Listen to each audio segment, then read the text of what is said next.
And the topic will be covering advanced governance framework of the company, appointment of the executive board, the step to long-term success of the company, dialogue between shareholders and the board, family governance mechanisms, and succession planning. So I'd like to invite Mr. Baltic, Zurstrassen, the chairman of EcoDa, board member of Lombard, Odier, Barclays, pioneer Goldman Sachs, FamilyGovernance, and the Luxembourg Institute of Directors, to make an introductory statement, and then the panel will be moderated by the fellow, the president of the Baltic Institute of Corporate Governance, Mr. Kristian Kaas Mortensen. So I think the floor is yours.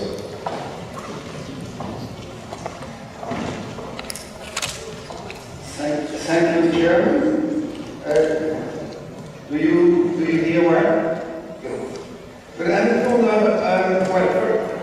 first, I'm speaking in my role as chairman of the European Confederation of Directors Association.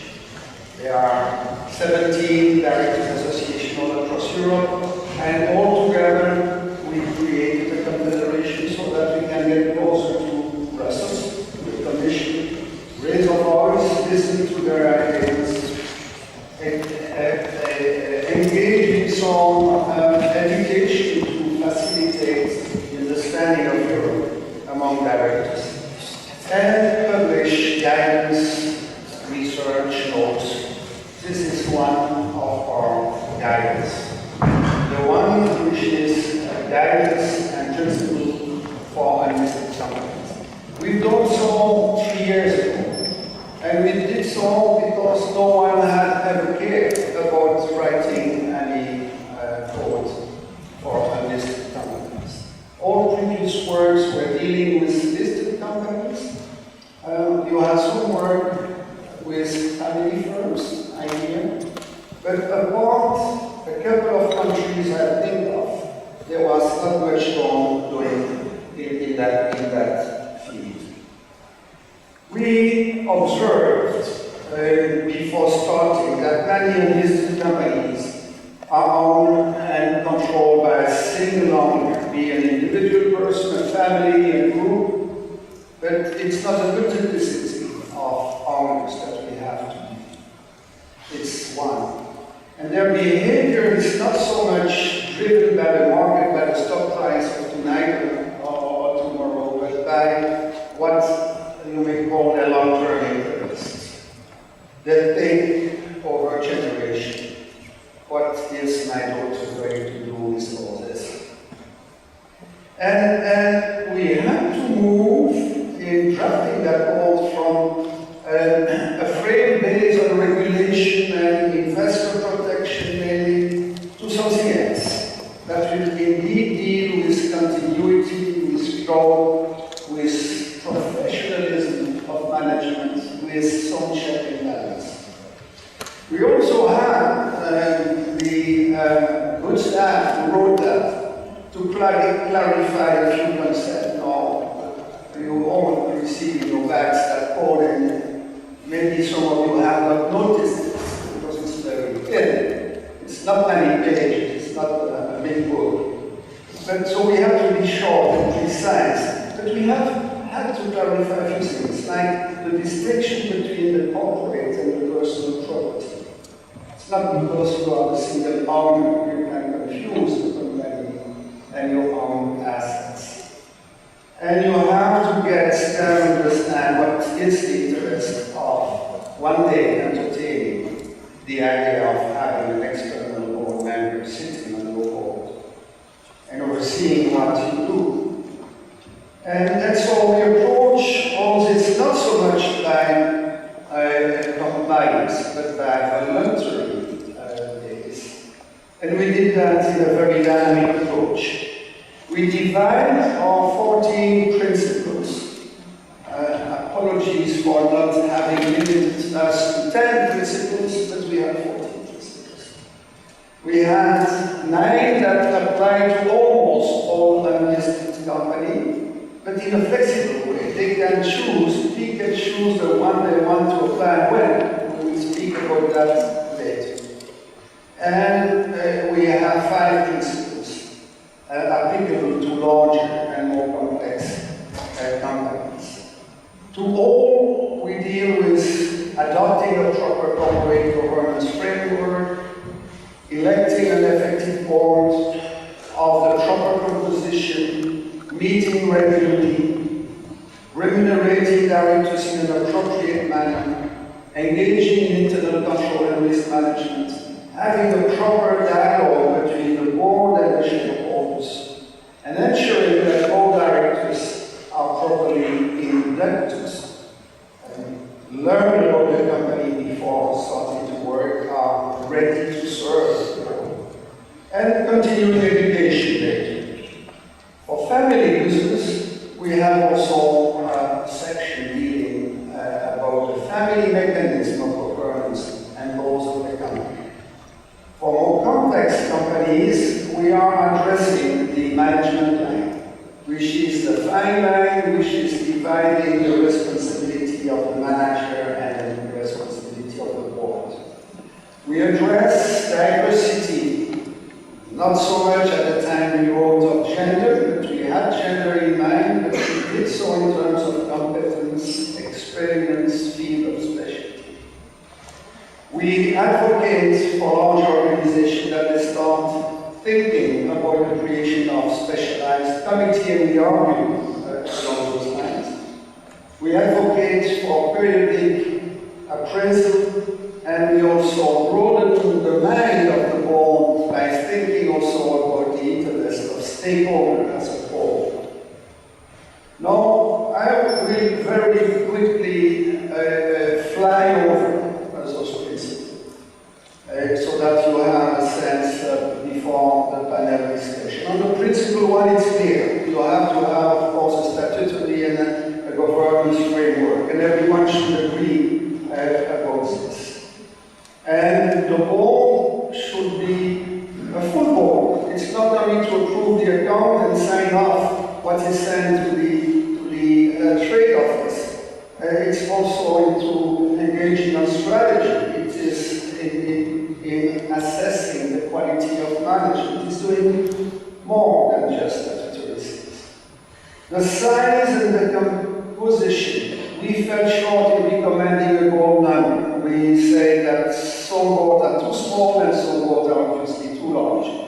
But we remain flexible. We say the size and composition should reflect the scale and complexity of the company. And I think that's still very true. We advocate on principle form that the board should meet regularly enough. We say that ideally it should be every 3 to 4 months, but we didn't set a golden rule. And information provided to the board must be complete and sent early in advance. Remuneration, we did not set quantitative levels, of course, but we kept the principle, and everything you read here is about principle. That the remuneration should be sufficient to attract, make someone step in your board, and once in the board to retain and to stay, motivated, fighting, interactive, for both non-executive and executive. We said in the Principle 6 that the board is responsible for taking a look at the risks and at the internal control. And on Principle 7, we encourage dialogue between the shareholder and the board. Several things have been said on that, so that no shareholder feels outside, that all of them feel they are treated equally. The smaller, the medium, and of course, often the dominant. We say then, and you know it's a very important topic in the fit and proper discussion taking place in Brussels, London, Paris, Frankfurt, that directors should know what they speak about and should be trained, inducted to their role, and even though they may grow 1 year older every year like every one of us, they still have to learn. And when you hear a seminar like this, gosh, you have things to learn all the time. And we had an article for family business, which is not also relevant for state-owned companies.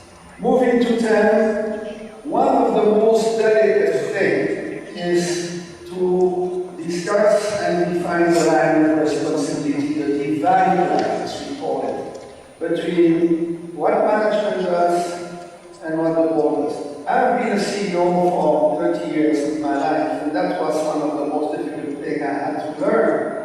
But when I got on the board, I should look at the floor at reception, but I had no right to say to the receptionist, someday I think we should change products. That was not my duty. It was someone else. That's the divide. No, I'm taking the simplest example. But in many things in life, you have to create that respect of all of each other. Principle 11, you do not need, there are dangers to have boards with single competencies. You know, a board of all the people are men, civil engineers, and French, possibly coming from the same school. We advocate not anything against the engineer, nor anything against France. We advocate on diversity, that you should have collective competence around the board. We also say that the board has some limit of time and energy. We cannot do everything ourselves. And we have to delegate to committee, and so we describe what kind of this is so important. We say that everything above could be misunderstood, misapplied, applied effectively, and to ensure that we do it effectively, we should have maybe the present. From time to time, like once a year, once every 2 years, the board sits and then review how good he has been performing the job. That could be done internally with some external help. We didn't decide this, but we should do it. And finally, of course, we did care about external stakeholders, or neighbors, or workers, or clients, or suppliers, or environment, the planet. What can we say 3 years after? So we adopted that rule in 2010. Beatrice, raise your hand, Beatrice, Secretary General of EcoDa, has been from time to time called for the right of translation of the code in some languages, adaptation in other languages. Albania, Baltic states, Belgium, Denmark, Finland, France, Hungary, Italy, Poland, Spain, UK have adopted this code. And we certainly, even though I've been reading it a couple of times over the last few days, we always need to refresh it, and it will be updated in the coming future. It's still rather current. We felt that this kind of code, which is voluntary and progressive, is best channeled in Europe through the Institute of Directors. And we have, of course, some difficulties developing this in countries where there is no Institute of Directors. And we encourage Europe to help us in creating and growing Institute of Directors and fostering their professionalism all across Europe. So, Chairman, that completes my presentation, and I'll pass you the mic.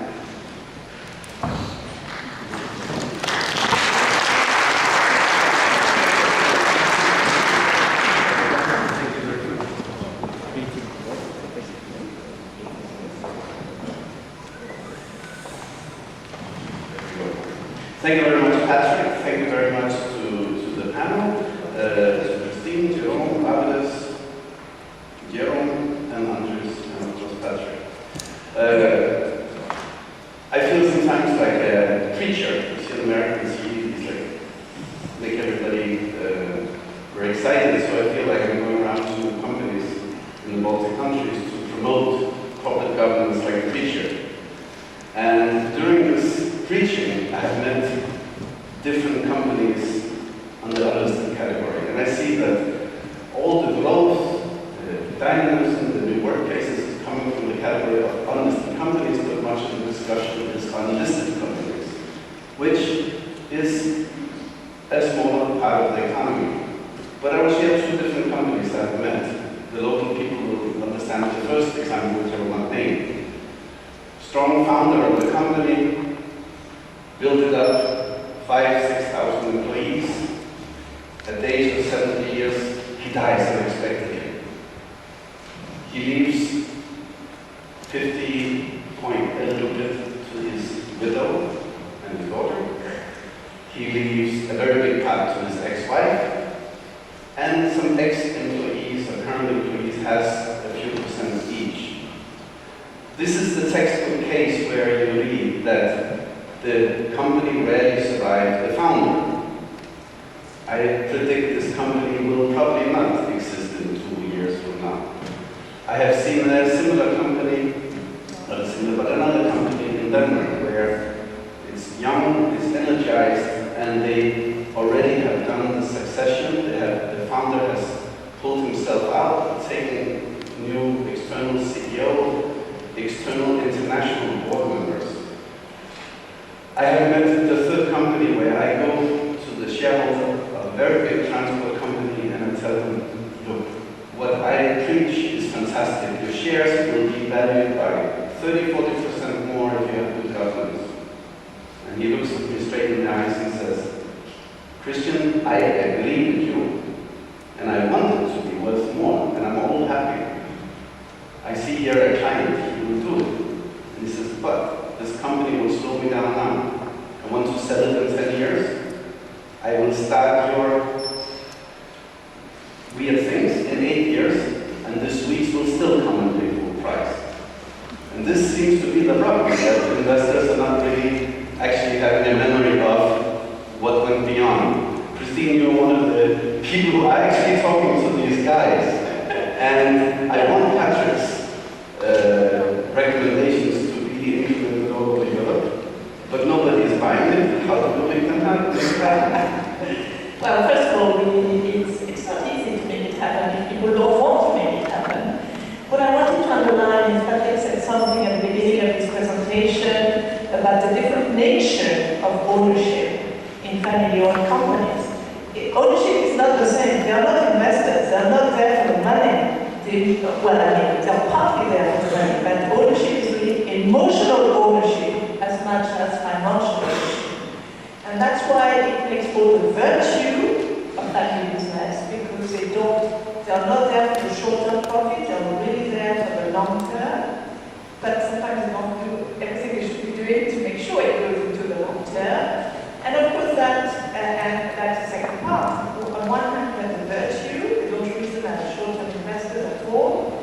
They've been talking about stewardship in the family business here for years and years and years before we could use that term.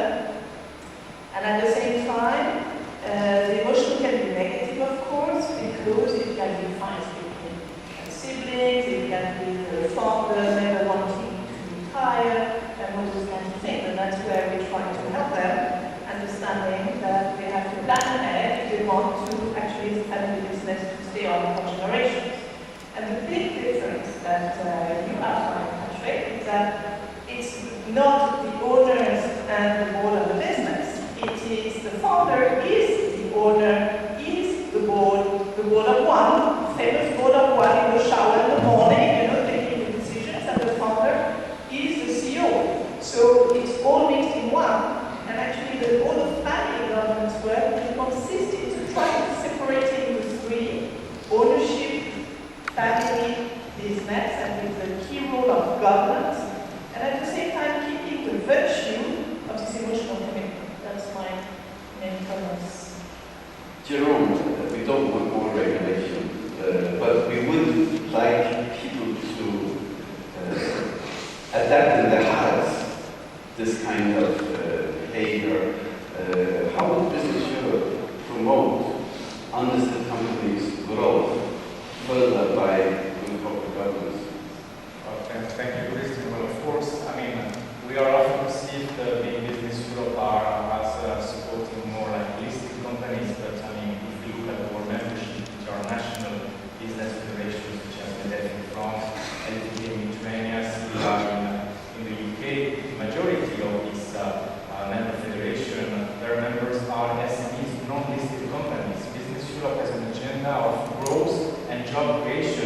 this is where we have job and growth creation. I think that non-listed companies represent what land and country between 50, 60, 70% of the GDP. Yeah. And these companies may be more than the listed companies in guidance. But again, I think we have to be careful because there is nothing less homogeneous than the non-listed companies. Okay? And we talk generally about non-listed companies, but this is a constellation of different life structures, sizes, interests, but still I think that as a generality we can still say that these companies are small, with limited resources, with limited know-how about corporate governance, and they don't know very often where to turn to have advice when they want to receive advice. And I think we have already touched this aspect. Sometimes they don't want interpreters, okay? And this is where maybe BusinessEurope and other organizations around this table or in the audience can help. EcoDa has done also a fantastic job in developing guidelines. They need inspiration, best practices, and I'm turning to the Commission, but no spectrum yet. We don't want like the Commission to start interpreting, but we would probably need a better coordination of how to provide guidance, because again, I say very often they don't know where to turn and they don't have time. What about the training of the directors of non-listed companies? This is a huge issue. Well, I think, Jérôme, maybe you have a chance to make a statement. Thank you, Kristian. 60% of all European companies are family companies. And around 50% of all jobs in Europe depend on family companies. I think it's important for the audience to understand what we talk about. And through the financial crisis, it turned out that family companies were far more resistant than listed companies, than big companies. And the famous German Mittelstand, done by NACD, I think 95% of them are family owned. These are things you have to bear in mind, know what we talk about. So maybe, of course, the small companies, but sometimes also very big companies. And a study we did a few years ago turned out that it's very difficult to define what is actually family. There are 90 different definitions. It turns around, of course, ownership and production, family, what have you. And if you have, for instance, as a criteria that 25% of the votes should be held by a family, a company like Volkswagen might qualify to be a family company. These are very easy. And then the question is what to do, how to help these kind of companies that are good for 50-60% of our GDP. And of course, we all realize that we should not start with this heavy regulation of this. The main problems seem to circulate around what Kristian said. If you have a very dominant owner, founder maybe the company, first, second generation, doesn't matter, who is omnipresent, and families omnipresent. What does that mean for governance? What does that mean for good functioning of the board and corporate governance of the company? And circles around that. How do you achieve these kind of companies that the board functions the way it should be?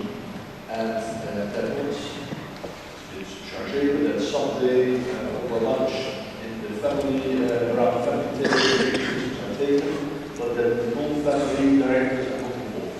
It's a bit black and white, but I think that's a picture of what the issue is.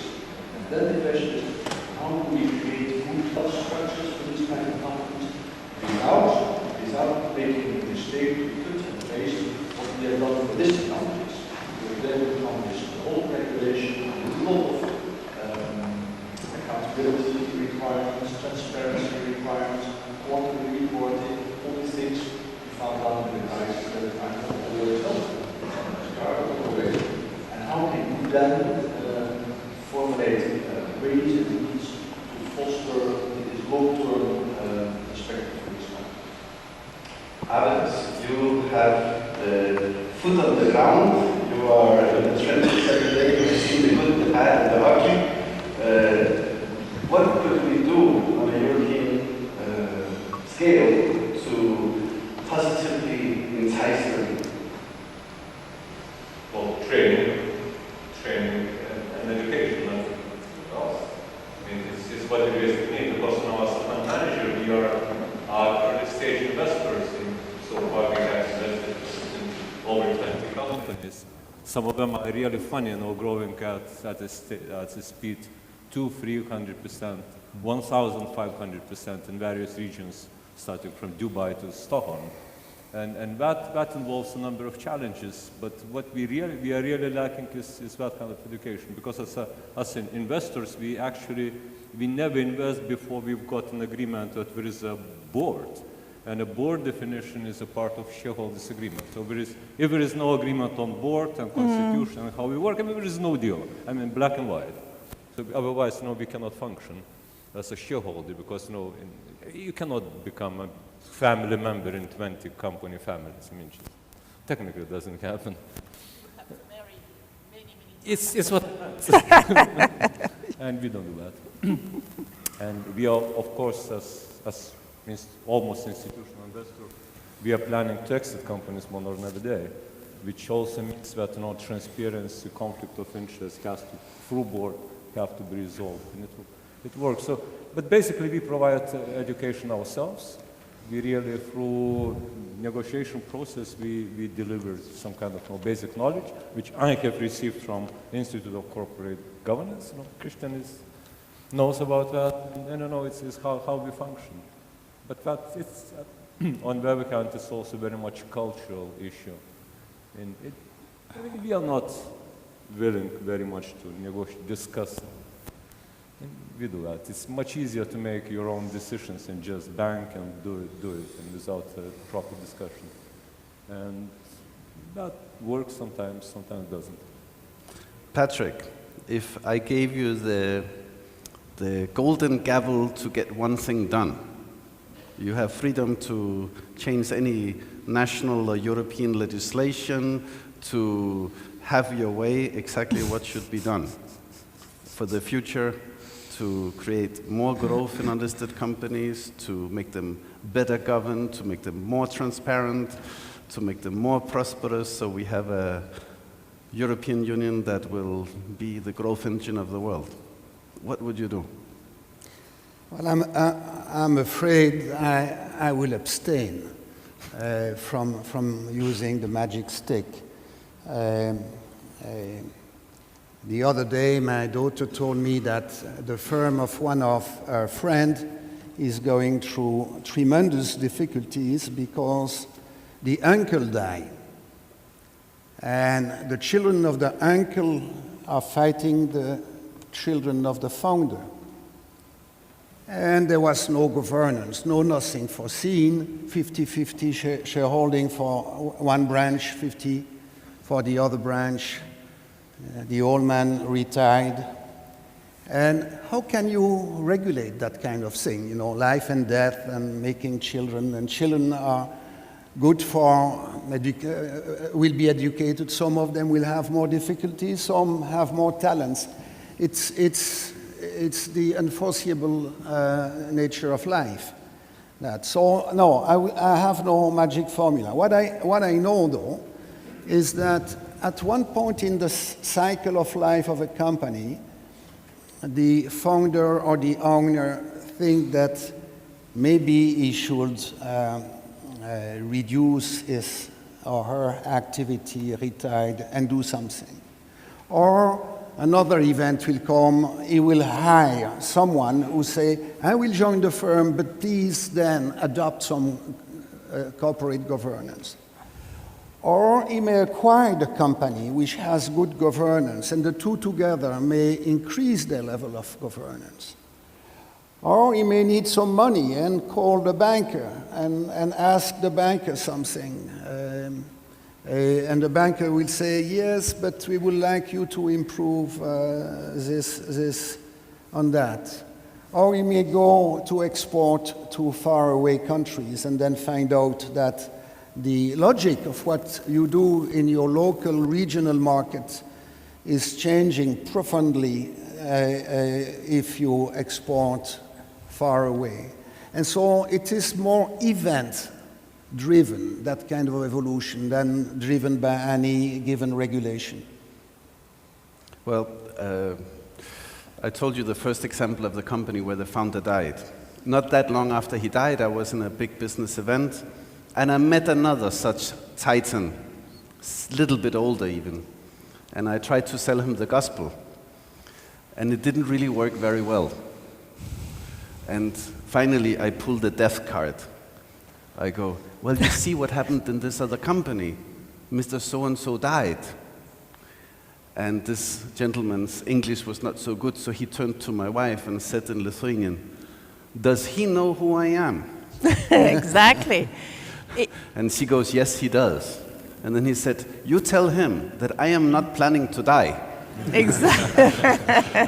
So even that trigger does not really work. Andreas, you see the companies from the legal side, what in real life triggers? Even the death makes companies consider what should happen in the future, how should the company be sustainable, and what corporate governance challenges will they face? Yes, thank you, Kristian. Thank you for the organizers for inviting me. Through my practice as a corporate lawyer, I've been involved in a number of private equity transactions and incorporation of private equity funds. So the path and the corporate governance, small and medium companies, when the shareholding is no longer in the hands of one shareholder, have constantly triggered my analysis. So I was very much delighted to hear about EcoDa principles for unlisted companies. It seems that these principles catch very precisely the idea that compliance does not fit all companies. The compliance for listed companies is relevant for SMEs. So I would say that EcoDa principles, they would constitute almost a tutorial or a handbook for good governance of business entrepreneurs which did not obtain their MBAs or something like that. For those entrepreneurs who anticipate or expect some private equity investment, I would also suggest reading through EFCA or EVCA, European Venture Capital Association Corporate Governance Principles, which have a bit of their own angle on the corporate governance, especially when we speak about coordination and cooperation between the incumbent owners and the private equity funds. So then, as a lawyer, I must ask myself whether these principles, is it something binding? Should it be binding then? If not, should there be any regulatory effort from the Commission on this? And I must agree here probably. I wasn't expecting actually that all the panelists will give the same message, but after carefully reading through these principles, I come to a conclusion that is not really surprising actually. The conclusion is that nothing in these principles is something which is beyond the two basic corporate governance and corporate law maxims, which is the duty of loyalty and the duty of care.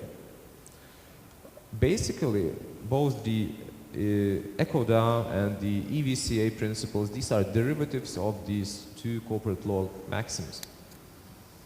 The duty of loyalty requires that the board and the management act fairly and in the best interest of the company and the shareholders. It also requires to avoid conflict of interest, which I guess is the most important problem in the corporate law. So, and if they face the conflict of interest, to clear those situations in the higher authority, either in the board or between the shareholders.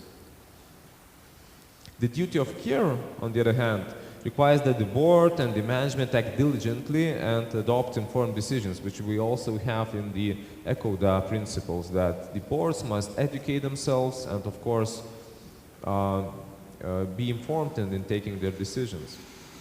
So my conclusion is that principles of corporate governance, be it EcoDa principles or EVCA principles, should not have neither binding effect nor any official recommendation even, as we had with the listed companies.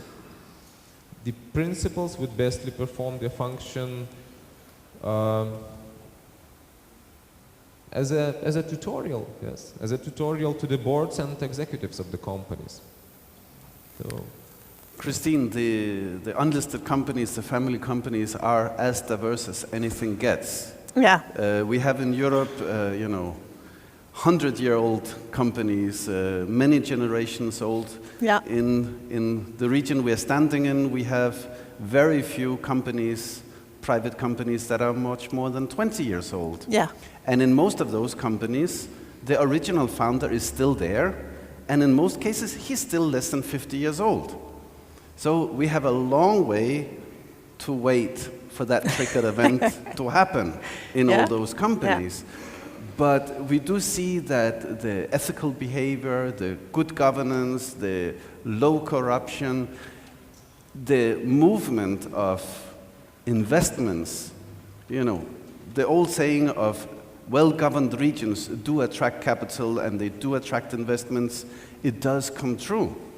So we need to simply move forward there. In your daily dialogue, how do you actually, maybe not the old family firms, but the newer firms, how do you get that dialogue going? How do you make them, let's say, listen, and even more difficult, eventually adapt and change? I also don't think it should be like fixed regulation, but something's going to happen, and we don't get the support from banks, because every time there is a big case up, the banks do forget all the bad things, and they are still competing, they're still commercial enterprises, they're not raising the margins, they want that big business. So something's got to give, but what? Yeah, you have to, first of all, raise awareness. Well, the first thing is that it's very good news. If the entrepreneur is 50 years old, it's the best time to think about the future, because the older, the more difficult. And the story of I'm never going to die, the closer you get to that point, the less you want to die. I mean, and so it's very, very difficult when people over 70 years old call us. Or sometimes, I mean, I have a little anecdote. I was speaking at a lunch, and then a woman comes to me. She was 75, and she said, "Oh, we'd love you to help us." And I was speaking about the chief emotional officer in my speech, and she said, "I'd like you to help us." And then comes her husband, and she says, "We'd like to start thinking about succession." She was 75. He was 90. And of course, that becomes very, very difficult. So the good news is that if entrepreneurs are 50 years old, that's a nice time to start thinking about succession. And the best way to do it is awareness, raise awareness with testimonials, with speeches. We have family business associations that try to reach out to people. We at INSEAD, we try to reach out to people. And I think that I don't believe in excessive regulation to tell them you should think about your succession. So raising awareness by all possible ways through conferences. And I've had several times people coming to me after conferences and saying, "Could you help us?" If it comes from the next gen who is impatient to take over, it's less efficient than if it comes from the founder or the leader himself or herself who really wants to pass on. Honestly, that's one of the toughest things, is to deal with succession. It's one of the toughest topics, but everything you can do to show that a board can help you, if you have a good board, it can support you, but again, the founder has to accept the board as, first of all, a sounding mirror, not control. So that's raising awareness through all kinds of means would be what I would recommend. Jérôme, recently I was in London, and we were in a big conference, and here we are very positive to Europe. And I was actually, although I do read newspapers, but I was surprised when I go to the UK to see what different rhetoric there was. And I see that things like in Lithuania we have a Maastricht criteria we must adhere to so we can get euro as soon as possible. And if it was there, our deficit would probably go very, very high. So at some point, there must be some, if the freedom doesn't work in the initiatives to, be well governed, be very transparent. EcoDa put this out 25 years ago, and it's not really working. Can maybe not our big brother, but our kind uncle help us to behave better? Well, first of all, I think you behave excellent, and you should remain as you are here in Lithuania. That's quite clear. But I want to come back to what Christine said, and maybe, Kristian, we should make this a little bit interactive. Very much. If you have a company and the succession dooms, and the founder does not want to face this, it's a little bit like retirement for us personally. Retirement, and you have to figure out what's my pension going to be in 5 years or 10 years' time. Now comes the interactive part, Kristian. How many of you in this room know what they will get when they will retire? Or have investigated the next year, what will be my pension? Can we see hands? Do you mind? Who knows? No, I know. Hugo, you know as well. Come, you have investigated this. Okay. More. 5, 6, 10 people? This is the problem. We don't want to face this. We all know, Christine, you're right, we know we should be aware. Maybe we should save more, maybe we should take precautions, maybe we should sell our house, not take the mortgage, I don't know. And this is the problem for the company as well. And one of the solutions, and I've done a little bit of preparation, is what they call a family protocol.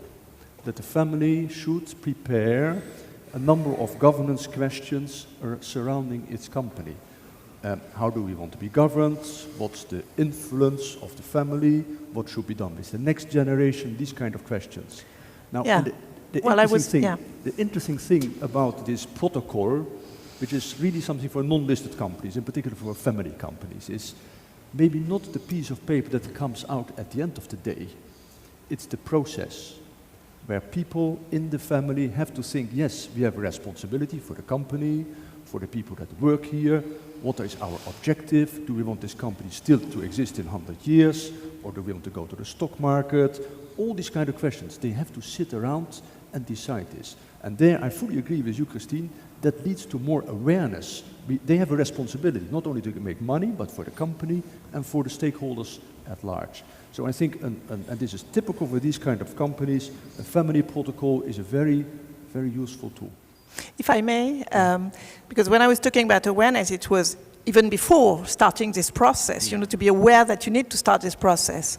But it's true that this is really something that's important. And now we talk a lot about writing a family protocol, writing a family constitution, a charter in conferences.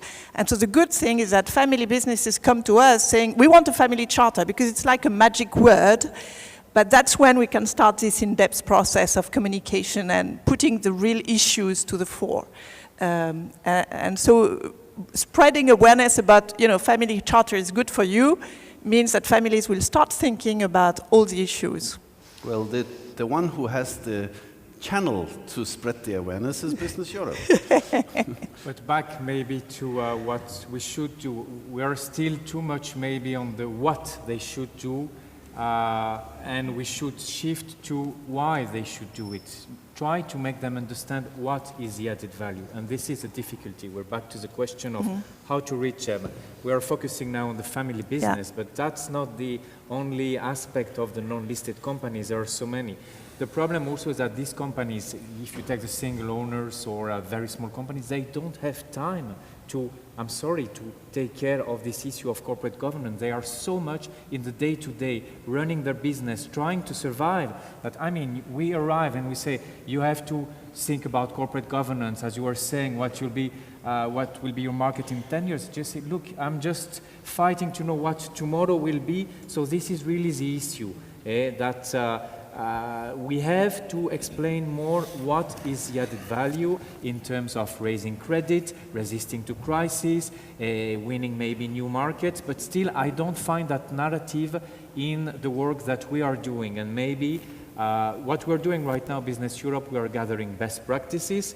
But again, then to whom are we sending this material? There are some intermediaries, like maybe what you are doing, but still, what do we do for the very, very small companies that are not exposed to corporate governance and do not understand what is the added value for them of being more exposed to corporate governance? And then I don't have the magic recipe. I think it's a question of cooperating together. But the structures are missing also on how to reach them. And again, we are talking of so many different types of companies here. Sitting in front of the shareholders and you do your preaching, they say, yes, it's good, I understand, this is great. But Kristian, you don't understand. We are very unique. We can never adapt to this. It's like our situation is so different. You know, it really doesn't, we believe all these changes should take place, just not with us, because our situation is absolutely unique.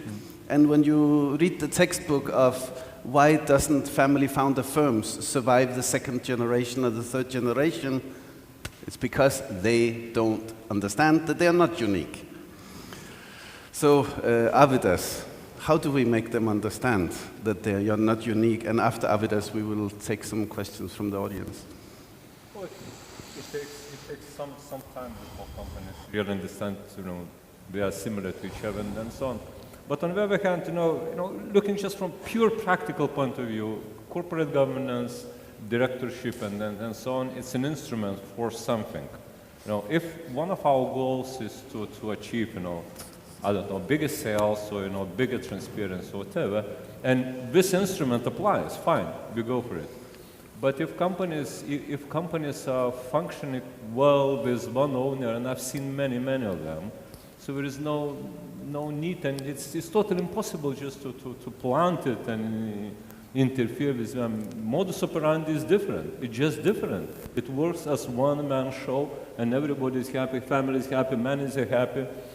And I've also seen situations when very clever investors interfere, and then the company goes, how to say politely, very different direction, or some owners, unfortunately, even die because we don't have we count on the company, which is their baby, and so on. So I think we also have to be very careful not just to say everybody, yes, it's a modus operandi which will work for next millennium, and I don't know. We have to see case by case and really analyze from unique perspective, understanding that very little companies are unique. Andrews, quick comment? Yeah, I could not agree more with what Arvidas said just at the beginning of our panel, that we should be looking for the training and education. Putting this in the economic terms, the supply should always come afterwards demand in these cases. I mean, once the entrepreneurs understand that there's something wrong going on or should be better done in their companies, then we should come with these kind of tutorials and tell them how to do that. So, yeah, informed training, and this is what we should do. I just want to outline a very important element of the EcoDa work, is that they make it clear that it has to be tailor-made. So we are talking about unicity, we are talking about different stages in the family, in the ownership, or in other owners' style of ownership. We have to be very careful that it has to be tailor-made and not dictated. That's what I wanted to outline, and that EcoDa reports states. Questions?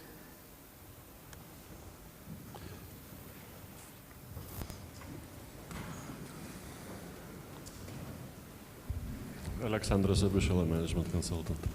I have always the problem with defining categories, and you guys do as well, I see, because family running hotel and restaurant in Joniškis, business, and Wallenberg family business and Volkswagen are different businesses. They no way fall into the same category. For myself, I define. It's very hard to hear. I know. We also very hardly hear when you speak. Okay. That's the problem. I define family business and family corporation.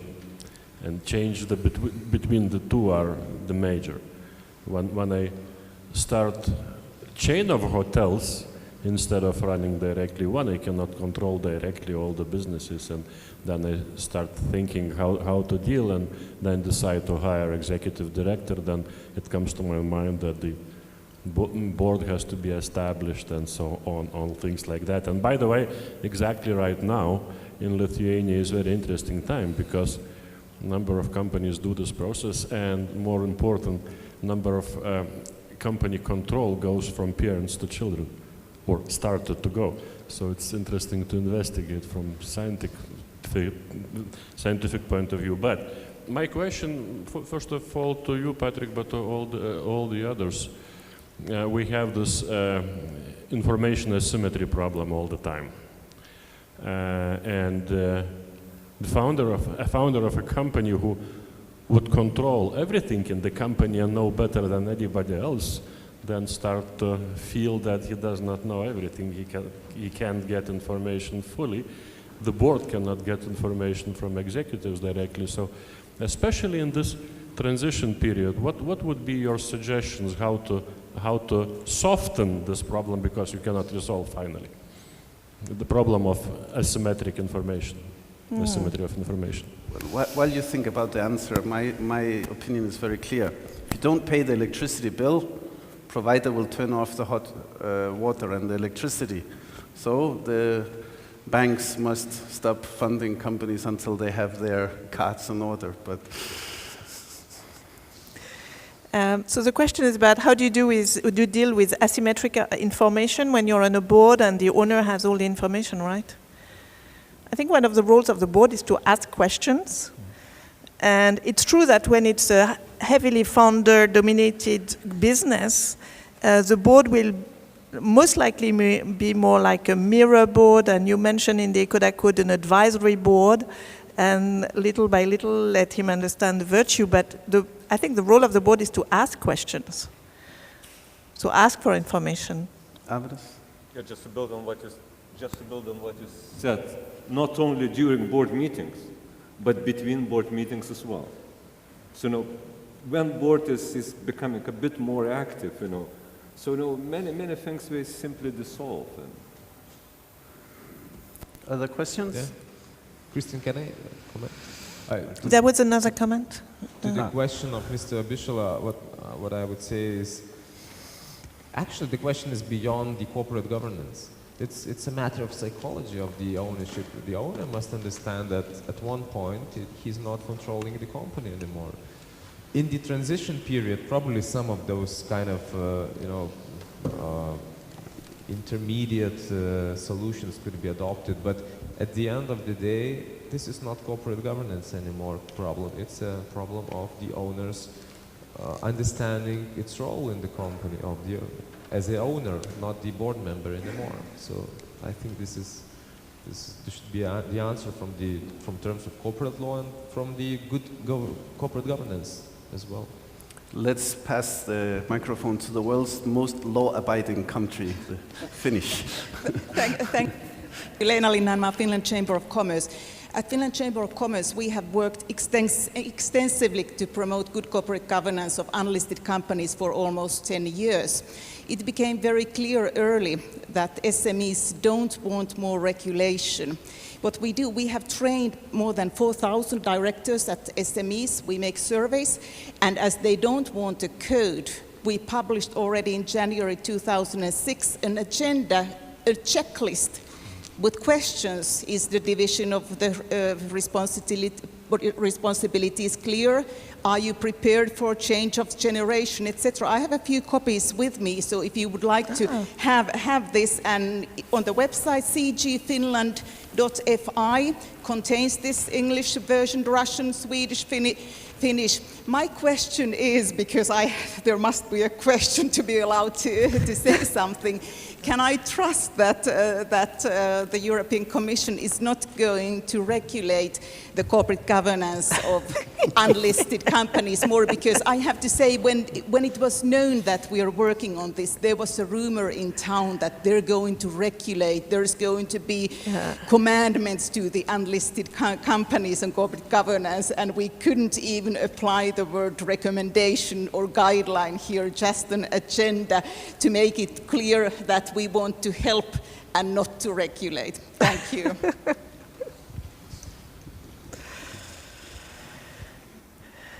Yes, you can.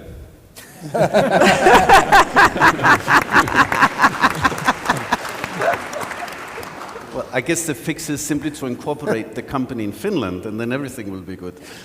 Any final questions? Maybe just to add, maybe just to add, please. In all fairness, there was a but. I know in Finland you like to have short questions, short replies, but still, we asked this question. We did a large consultation in 2011, and I was looking it up. To what extent stakeholders thought that there should be action, regulatory action, soft or hard, at European level. And the responses were that 70% did not support an action at EU level.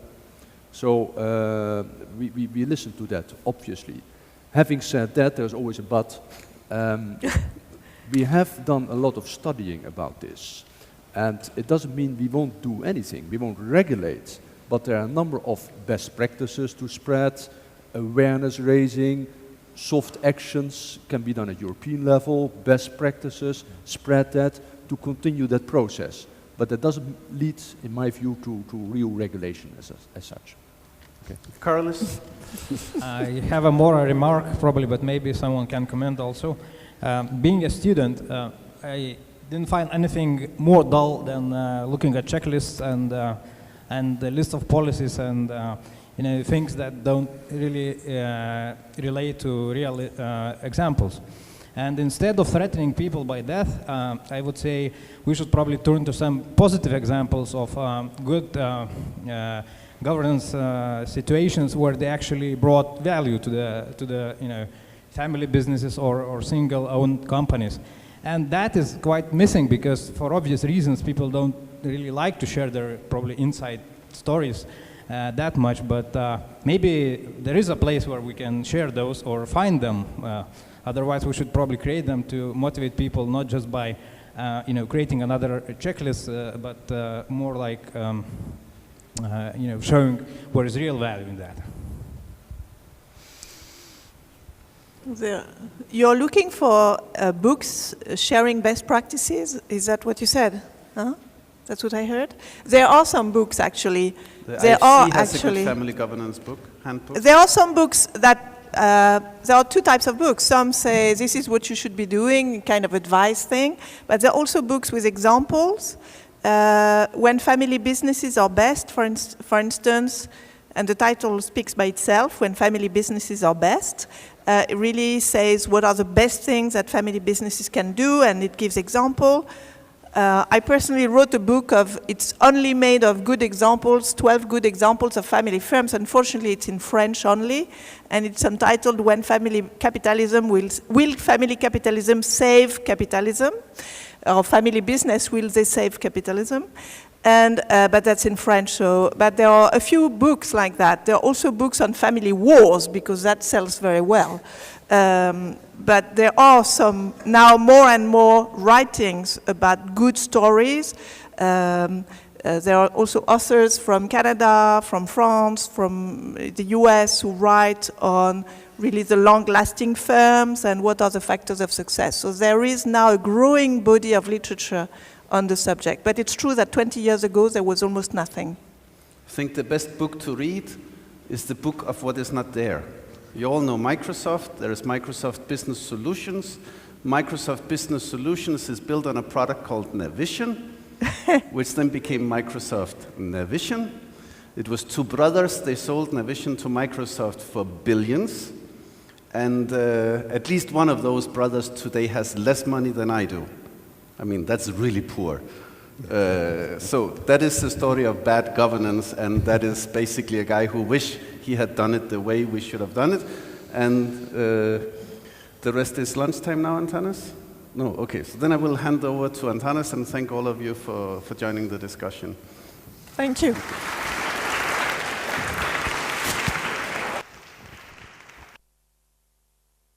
Very much. Just listening to these stories, I also tried to remember some good examples, and I don't know whether it's a new way of working. I'm talking about banking industry. The banks, they do feel that some sort of tsunami is coming, the same tsunami as has been approaching the mobile industry.